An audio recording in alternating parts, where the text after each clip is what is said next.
معاشی مسائل کو بہتر کر سکیں، لیکن یہاں بظاہر لگتا ہے کہ پوری پارلیمان کا صرف ایک ہی کام ہے کہ کس طریقے سے نواز شریف صاحب کو نااہل سے اہل کیا جائے، اور پھر کس طریقے سے جہانگیر ترین جو کہ اب نئی استحکام پارٹی کے روح رواں ہیں ان کو ایک نئی پارٹی بنانے کی اجازت دی جائے اور ان کو پاک صاف کیا جائے، ڈرائی کلین کیا جائے۔ اور تیسری بات یہ ہے کہ آپ دیکھیں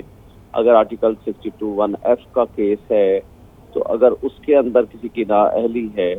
تو اس کے اندر تو سپریم کورٹ کی ججمنٹ موجود ہے، ان کے اس پر ریویو بھی آ چکا ہے، ان کے فیصلے کا انتظار کرنا چاہیے تھا۔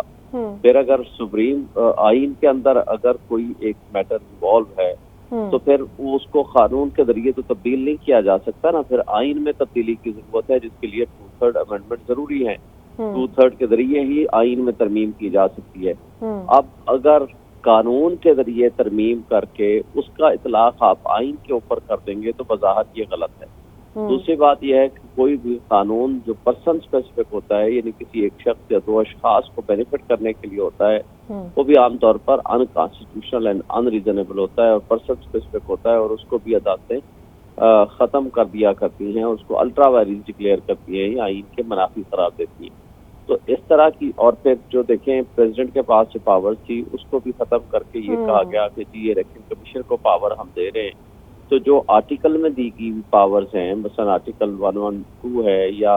آرٹیکل 105 ہے، جو پاورز دیتا ہے گورنر کو اپنے ان الیکشنز کے حوالے سے جو جس کو گورنر توڑے تو وہ اس کا پھر کیا بنے گا۔ تو یہ بہت ساری چیزیں ہیں جن کو دیکھنے کی ضرورت ہے۔ بہرحال اس قانون کا اگر یہ بن گیا تو بھی تو بل ہے کی شیپ ہے، تو پھر اس کو دیکھا جائے گا on the touchstone of the constitution. اگر کوئی اس کی شیپ آئین کے خلاف ورزی میں ہوئی تو بہرحال چیلنج ہوگی اور سپریم کورٹ یا ہائی کورٹ اس کو الٹا وائرس ڈکلیئر کر سکتی ہے۔ اس کے علاوہ آپ سے یہ بھی چاہتے ہیں کہ اس معاملے پر بھی آپ بات کریں کہ آرٹیکل 62(1)(f) کے تحت اب نااہلی 5 سال سے زیادہ نہیں ہوگی، اور جس جرم کی سزا کی مدت کا تعین نہیں وہاں نااہلی 5 سال کی ہوگی۔ کیا سمجھتے ہیں، کیا اس کو کسی سہولت کاری کے طور پر دیکھا جائے؟ دیکھیں وہ تو نظر آ رہا ہے نا جی، یہ لیول پلینگ فیلڈ پچھلے 2 سالوں سے ہم سن رہے ہیں، اور وہ مقصد بھی ان کا یہی تھا کہ نواز شریف کی اس جو تاحیات نااہلی ہے اس کو ختم کر کے اس کو واپس لایا جائے اور اس کو مارکیٹ میں پھینکا جائے تاکہ وہ جا کر اپنا ووٹ لے سکیں اور مارکیٹ میں جا سکیں، پبلک میں جا سکیں۔ اور دوسری بات اس میں تو بظاہر یہی نظر آتا ہے کہ انہی کے لیے ہی یہ بنایا گیا ہے، اور جہانگیر ترین صاحب جو نظر آ رہے ہیں ان کو بینیفٹ کرنے کے لیے کل تو وہ شعیب صاحب، یہ عام آدمی اس کو کس طرح سے دیکھے کہ مطلب کوئی سیاستدان ایک جرم کرے، جرم کر کے واپس آئے، اس کا جرم ایک طرح سے صاف ہو جائے، نااہلی ختم ہو جائے، وہ واپس آ کے جوائن کر لے، کیا اس کو یوں سمجھا جائے پھر؟ دیکھیں یہ ایک بدقسمتی ہے ہمارے ملک کی۔ فرض کرو اگر کوئی کرپشن میں ملوث ہے، اس نے بلینز آف روپیز کی کرپشن کی، وہ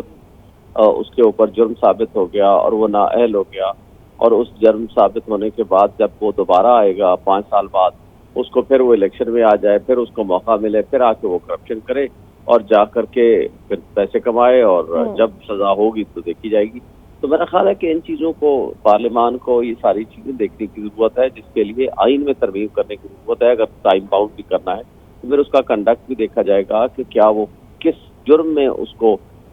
فارغ کیا گیا ہے، کیوں وہ صادق و امین نہیں رہا، کیا اس کے خلاف کرپشن ہوئی۔ اب فرض کرو کہ کسی کرپشن میں ایک بندے کو سزا ہو گئی ہے اور وہ جرم ثابت بھی ہو گیا ہے، اور وہ کرپٹ آدمی کو آپ نے اٹھا کر کے پھر دوبارہ اپنا پرائم منسٹر بنا دینا ہے یا اپنے سر پہ مسلط کر دینا ہے، پوری قوم پھر اس کو بھگتے۔ تو میرا خیال ہے کہ اس چیزوں آپ نے تو خود یہ پوری کارروائی دیکھی بھی ہوگی، اب سینیٹر مشتاق صاحب کہہ رہے ہیں کہ بہت جلد یہ مدت جو ہے 1 سال ہو جائے گی، تو مطلب یہ اپنی آسانی کے لیے ساری چیزیں ہو گئی ہیں کہ جرم کریں، کرپشن ہو جائے، کرپشن کے بعد سال بعد واپس آ جائیں، اور انٹرنیشنلی بھی ایک بہت ہی غلط میسج ڈالتا ہے۔ ہم کتنی محنت کی ہے ہم نے گرے لسٹ سے باہر آنے کے لیے آلریڈی۔ دیکھیں یہی تو مصیبت ہے نا۔ بات یہ ہے کہ اب منی لانڈرنگ کے کیسز، باقی چیزیں، اب یہ جو انہوں نے نیب لا میں ترمیم کر دی ہے، اس کے ذریعے تو اب کسی کو آپ پکڑ ہی نہیں سکتے، کسی کے خلاف آپ مقدمہ ہی نہیں بنا سکتے، کیونکہ اس لیے کہ ایک تو میکسیمم فگر رکھتی گی کہ اتنے اماؤنٹ کا ہوگا منیمم فگر، تو آپ اس کے خلاف پروسیڈ کر سکتے ہو۔ دوسرا اس کے اندر بے نامی کی ڈیفینیشن ہی بدل دی گئی ہے، اور تیسرا یہ ہے کہ اس میں ثابت اس بندے کو کرنا پڑے گا جو پراسیکیوشن ہے کہ جناب اس نے واقعی کرپشن کے ذریعے یہ پراپرٹی بنائی ہے، اس بندے سے پوچھ ہی نہیں سکتے ہیں. بہت ساری خرابیاں ہیں. اور یہ آتے ساتھ ہی انہوں نے تو اپنے پرسن اسپیسیفک سب سے پہلا نیب کا قانون بدلا، ECL سے اپنے نام نکالے، اور اس کے بعد سے لے کر آج تک مجھے بتا دیں کوئی سنگل قانون سازی انہوں نے کی ہو جو عوام کے مفاد میں ہو. جس دن یہ اقتدار میں آئے تھے اس وقت 5% چانس تھا ڈیفالٹ کا. آج ان کے اپنے وزیر دفاع کہہ رہے ہیں ہم ڈیفالٹ کر چکے ہیں. تو بات یہ ہے کہ اگر اسی طریقے سے اس طرز عمل کو ہم نے کرنا ہے تو کل یہ ایک نیا قانون پاس کر دیں گے کہ اس کی نائبی کی مدت 2 مہینے کے لیے ہوگی. آئی ایم ایف کے جو ہمارا پروگرام ہے اس کو حاصل کرنے کے لیے اتنی تگ و دو کر رہے ہیں، دوسری جانب ہمیں پتہ ہے کہ ہمارے لیے ریونیو جنریٹ کرنا کتنا مشکل ہے، اور ٹیکسز کے ریونیو کے طور پر ہم کتنی محنت کر رہے ہیں کہ کسی بھی طور سے عام آدمی سے تمام تر ٹیکسز کلیکٹ کر لیے جائیں. دوسری جانب جو اس ملک کے اندر کرپشن ہو رہی ہے اس کے لیے اگر ٹھوس اقدامات نہیں ہوں گے